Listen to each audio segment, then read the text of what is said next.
Developing news in Washington as U.S. leaders continue to battle it out over what the national debt limit should be. Today, President Biden hosting congressional leaders at the White House with hopes of finding an end to the stalemate that could end an economic catastrophe come June 1st. The high-stakes face-to-face meeting, the first for President Biden and House Speaker Kevin McCarthy on the issue. Wake Up Charlotte's Drew Petrimo reports from Washington.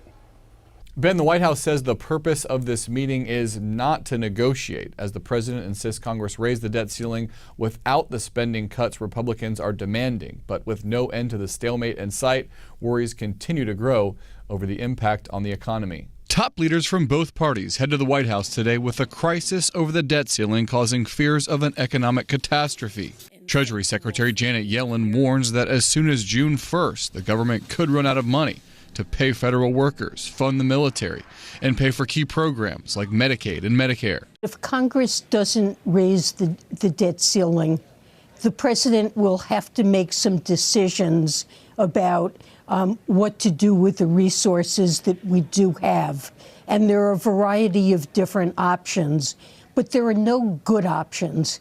Every option is a bad option. Right now, Congress is locked in a stalemate over the issue.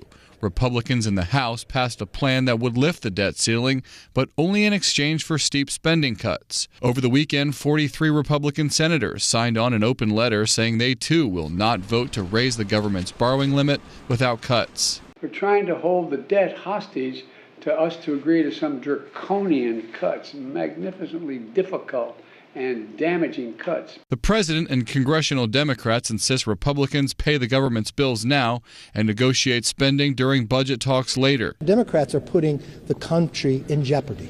The president, by ignoring to even negotiate.